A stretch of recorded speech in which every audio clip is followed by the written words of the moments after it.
warahmatullahi wabarakatuh. Perkenalkan, nama saya Syakiran Ramalia dengan nomor NPM 202414150398. Dan rekan saya, nama saya Rahmania Sucaryadi dengan NPM 202414500427.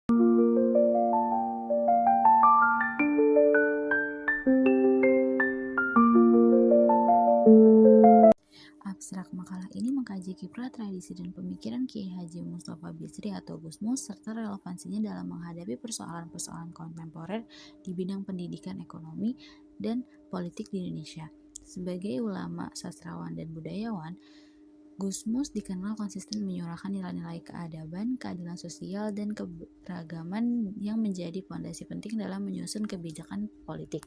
Pendekatan yang digunakan dalam makalah ini bersifat kualitatif deskriptif dengan studi literatur dari sumber-sumber akademik. Hasil penelitian menunjukkan bahwa pemikiran Gusmus yang menekankan spiritualis, moralitas, dan keterpihakan terhadap kaum lemah dapat menjadi basis etika dalam menanggapi berbagai kebijakan kontroversial seperti kurikulum merdeka, ketimpangan pendidikan swasta dan negeri, serta praktik KKN di sektor ekonomi dan publik. Makalah ini merekomendasikan integrasi nilai-nilai sufistik dalam penyusunan kebijakan negara serta objektif, inklusif, dan humanistik. Bab 1. Pendahuluan. A. Latar belakang masalah. Kiai Haji Mustafa Bisri atau yang diakrab disapa dengan Gusmus merupakan tokoh penting dalam khasanah intelektual dan spiritual Islam Indonesia. Kiprahnya tidak hanya sebagai ulama dan pengasuh pesantren, tetapi juga sebagai budayawan dan penyair yang vokal menyuarakan nilai-nilai kemanusiaan dan keadilan sosial. Dalam konteks Indonesia kontemporer, pemikiran dan tradisi yang diwariskan Gusmus sangat relevan untuk dijadikan acuan dalam merespons tantangan kebijakan di berbagai sektor, terutama pendidikan, ekonomi, dan politik. Di bidang pendidikan muncul berbagai kebijakan baru seperti kurikulum merdeka, sistem zonasi, dan pelarangan kegiatan kultural seperti study tour dan wisuda yang menimbulkan berbagai respons publik. Sementara itu, sektor ekonomi menghadapi tantangan seperti pengangguran, ketimpangan ekonomi, dan lemahnya perlindungan terhadap pelaku UMKM. Di bidang politik muncul gejala menurunnya kepercayaan publik terhadap institusi, maraknya politisasi agama, serta kritis integritas dalam birokrasi dan lembaga negara. Pemikiran Gusmus yang menekankan nilai-nilai keikhlasan, kesederhanaan, dan kejujuran menawarkan pendekatan moral yang segar untuk menjawab kebuntuan dalam kebijakan. Gusmus sering menyampaikan bahwa agama tanpa akhlak adalah kehancuran, yang dapat diartikan sebagai politik terhadap kebijakan yang kehilangan dimensi etika dalam implementasinya. B. Rumusan masalah. 1. Bagaimana kiprah tradisi dan pemikiran Kiai Haji Mustafa Bisri dalam konteks sosial kebangsaan. Yang kedua, apa relevansi pemikiran Gusmus terhadap persoalan-persoalan kontemporer di bidang pendidikan, ekonomi, dan politik. Yang ketiga, bagaimana pendekatan Gusmus dapat digunakan sebagai solusi etis terhadap kebijakan publik yang problematis. Bab 2. Kajian teori. 1. Pemikiran Kiai Haji Mustafa Bisri dalam perspektif pendidikan. Kiai Haji Mustafa Bisri dikenal dengan ulama yang menekankan pendidikan yang menumbuhkan akhlak, spiritualitas, dan kebebasan berpikir. Ia menolak pendidikan yang bersifat mekanistik dan mengekang kebebasan intelektual. Menurut Gusmus, pendidikan seharusnya melahirkan manusia merdeka, bukan sekadar produk kebijakan yang tunduk pada sistem tanpa jiwa. Dalam ceramah dan tulisan-tulisannya, Gusmus menekankan bahwa pendidikan tidak boleh sekadar menjadi alat mobilitas sosial, tetapi harus menjadi media pembentukan manusia seutuhnya, berpikir kritis, berakhlak, dan mencintai sesama. Ia mengkritik kebijakan yang selalu berteknokratis tanpa memperhatikan ruh pendidikan itu sendiri. Gusmus juga menolak praktik komersialisasi pendidikan dan segala bentuk diskriminasi dalam akses terhadap sekolah unggulan atau negeri. Ia menyatakan bahwa sekolah unggulan adalah ilusi jika akhlak tak diutamakan. Pendidikan harus merata, bukan kompetitif semu. Kebijakan pendidikan kontemporer dalam sorotan etika sofistik. Beberapa kebijakan pendidikan yang baru-baru ini diterapkan seperti kurikulum merdeka, pelarangan wisuda dan study tour, serta sistem zonasi memunculkan polemik. Kurikulum merdeka misalnya dalam idealnya menjanjikan otonomi pembelajaran, namun dalam praktiknya masih belum menyentuh akar permasalahan pendidikan. Disparitas antar daerah, beban administratif guru, dan lemahnya pelatihan profesionalisme pendidikan. Sistem zonasi yang awalnya dimaksudkan untuk pemerataan justru malah banyak kasus memperparah ketimpangan akses, terutama di wilayah yang minim sekolah negeri. Begitu pula larangan kegiatan kultural seperti wisuda atau study tour seringkali menimbulkan kesan pelarangan simbolik terhadap proses sosial dalam pendidikan, bukan solusi terhadap komersialisasi. Gusmus secara konsisten menolak kebijakan yang hanya fokus pada bentuk tanpa substansi. Ia menekankan bahwa pendidikan adalah menanam nilai, bukan sekadar mengejar nilai atau angka. Dengan pendekatan sofistik, pendidikan seharusnya menjadi jalan ke pembebasan batin dan sosial. Gusmus mendorong agar kebijakan tidak hanya berbasis pada angka statistik, tapi juga pada realitas kehidupan masyarakat, terutama yang terpinggirkan. Bab 3. Metodologi penelitian. Penelitian ini menggunakan pendekatan kualitatif deskriptif dengan metode studi pustaka atau library research. Fokus penelitian diarahkan pada kajian pemikiran Kiai Haji Mustafa Bisri atau Gusmus yang tersebar dalam buku, ceramah, puisi, dan artikel, serta dikaitkan dengan kebijakan pendidikan kontemporer di Indonesia. 1. Jenis dan pendekatan penelitian. Jenis penelitian ini adalah penelitian kualitatif dengan pendekatan deskriptif analisis.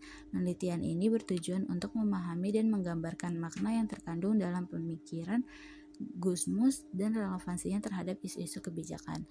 Kedua, sumber data.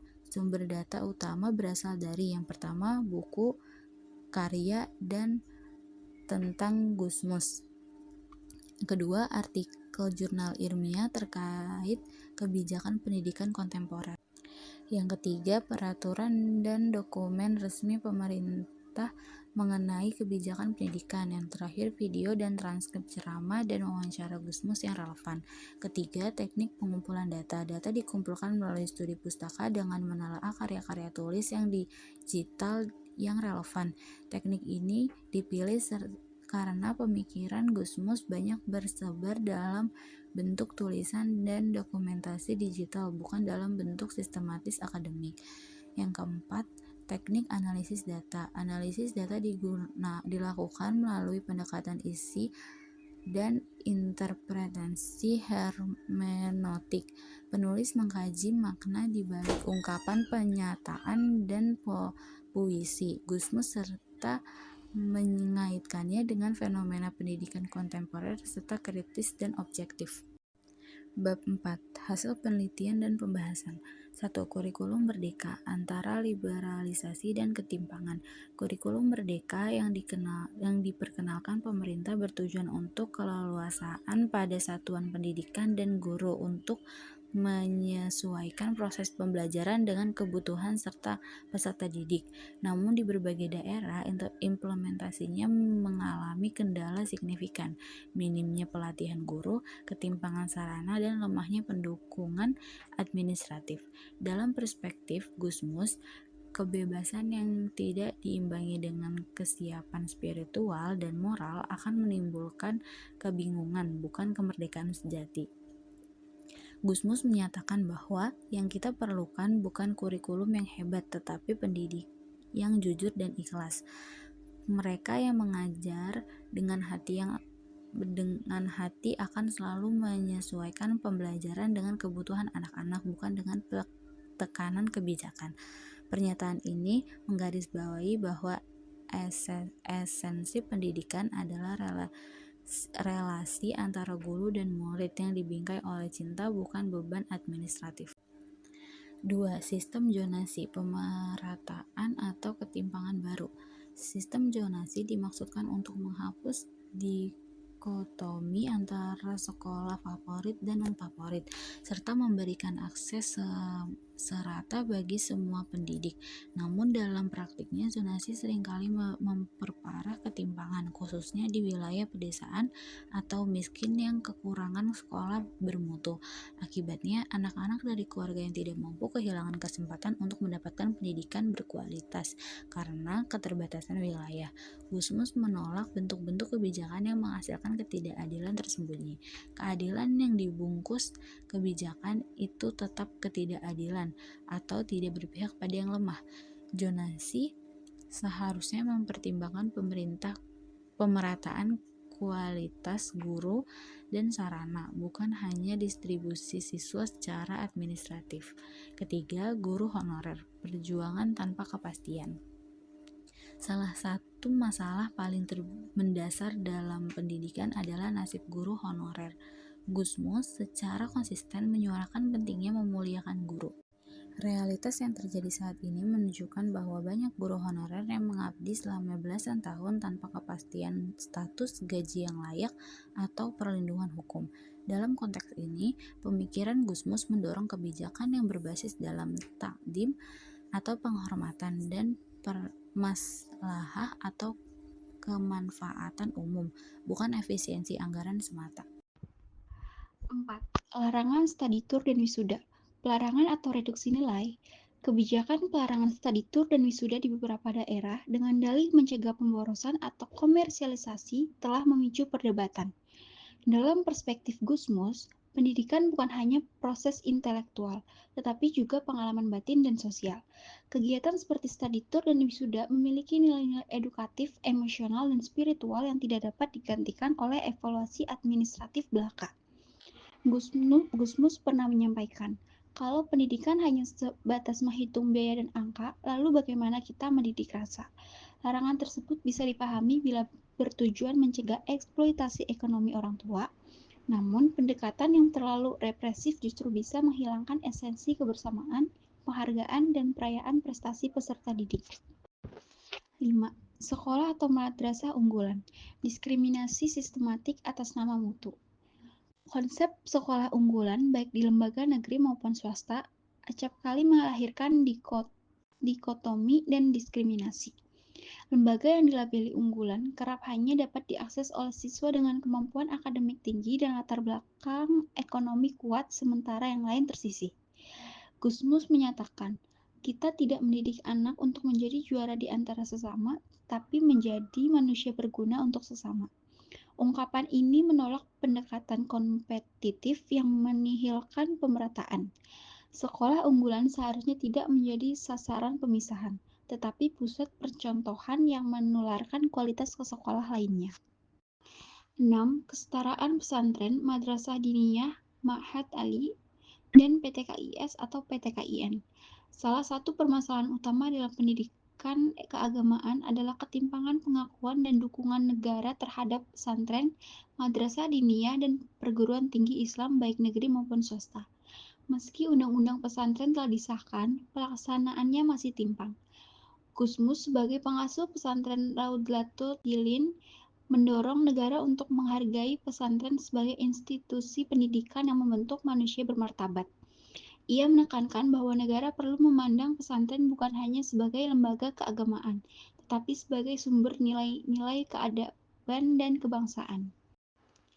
Bab 5. Rekomendasi berupa solusi. Berdasarkan kajian terhadap pemikiran Kiai Haji Mustafa Bisri dan permasalahan pendidikan kontemporer di Indonesia, berikut beberapa rekomendasi kebijakan yang bersifat solutif, objektif, dan tidak berpihak kepada kepentingan golongan tertentu. 1. Kembali ke esensi pendidikan, memanusiakan manusia. Kebijakan seperti kurikulum merdeka perlu dikawal agar tidak sekedar menjadi jargon. Pemerintah harus menyiapkan pendidik yang memahami filosofi pendidikan berbasis kemerdekaan belajar, bukan hanya menjalankan instruksi administratif. Latihan guru berbasis nilai, humaniora, etika, spiritualitas harus menjadi prioritas. 2. Evaluasi zonasi dengan pendekatan kontekstual. Zonasi seharusnya tidak diberlakukan seragam di seluruh wilayah. Pemerintah pusat perlu memberikan otonomi kepada daerah untuk menyesuaikan sistem zonasi berdasarkan jumlah dan kualitas sekolah. Pemerataan guru dan sarana harus lebih dulu diwujudkan sebelum memaksa zonasi. 3. Regulasi kegiatan ekstrakurikuler. Bukan larangan, tapi etika. Daripada melarang studi tour dan wisuda secara mutlak, lebih bijak jika negara membuat regulasi yang menekankan transparansi, batasan biaya, dan kesukarelaan. Kegiatan ini tetap diperlukan sebagai bagian dari proses pembentukan karakter seperti yang ditekankan Gusmus. Pendidikan adalah juga pengalaman dan perasaan. 4. Penguatan sekolah inklusif, bukan kompetitif. Sekolah unggulan harus dialihkan dari konsep eksklusif menjadi pusat pembelajaran inklusif. Sekolah-sekolah dengan sumber daya lebih harus didorong untuk menjadi pembina sekolah lain. Bukan sekedar mencetak siswa elit, pemerintah dapat menekankan sistem intensif bagi kolaborasi antar sekolah. 5. Kesetaraan lembaga keagamaan. Implementasi nyata UU Pesantren. Negara perlu mengimplementasikan secara nyata dukungan terhadap pesantren, madrasah diniyah, dan ma'had ali. Pendanaan akreditasi dan rekognisi akademik harus setara dengan lembaga-lembaga pendidikan formal lain, sesuai amanah Undang-Undang Nomor 18 Tahun 2019 tentang Pesantren. 6. Perlindungan dan peningkatan kesejahteraan guru honorer. Reformasi mendalam harus dilakukan terhadap status dan kesejahteraan guru honorer. Gusmus menekankan pentingnya ketulusan dalam mengajar, tetapi negara wajib menjamin martabat guru secara struktural. Perlu percepatan pengangkatan guru honorer dengan sistem merit transparan dan adil. Solusi-solusi ini tidak hanya selaras dengan nilai-nilai yang diperjuangkan oleh Kiai Haji Mustafa Bisri, tetapi juga sesuai dengan prinsip-prinsip pendidikan sebagai jalan pembebasan, keadilan, dan kemanusiaan. Kebijakan yang dirancang dengan jiwa, bukan hanya rumusan angka, adalah kunci masa depan pendidikan yang sehat. Bab 6. Penutup. Kesimpulannya ialah Kiai Haji Mustafa Bisri atau yang sering disapa Gus Mus merupakan sosok ulama, budayawan, dan pendidik yang pemikirannya sangat relevan dengan persoalan pendidikan kontemporer. Melalui pendekatan spiritual, humanistik, dan kebangsaan, Gus Mus mengajarkan bahwa pendidikan bukan hanya soal pencapaian akademik, tetapi juga proses memanusiakan manusia secara utuh. Dalam konteks kebijakan pendidikan saat ini, seperti kurikulum merdeka, sistem zonasi, masalah guru honorer, hingga kesetaraan lembaga keagamaan, pemikiran Gusmus dapat menjadi landasan moral dan filosofis. Ia menekankan pentingnya kejujuran, keikhlasan, keadilan, dan kasih sayang dalam menjalankan kebijakan. Oleh karena itu, keberhasilan reformasi pendidikan bergantung pada keberpihakan negara terhadap nilai-nilai tersebut, bukan sekedar pada angka dan target teknis. Saran yang dapat diberikan yaitu 1. Pemerintah perlu melibatkan lebih banyak pemikir dan tokoh moral seperti Gusmus dalam merancang kebijakan pendidikan, untuk menjamin bahwa arah pendidikan tetap berpijak pada nilai-nilai kemanusiaan dan keadilan sosial. Kedua, kebijakan harus dirumuskan dan dievaluasi secara partisipatif, inklusif, dan berbasis data lapangan, bukan semata-mata dari kepentingan pusat atau elit birokrasi. Ketiga, institusi pendidikan, baik formal ataupun non-formal, perlu diberikan ruang dan kepercayaan untuk mengembangkan potensi lokal tanpa menekankan administratif yang berlebihan.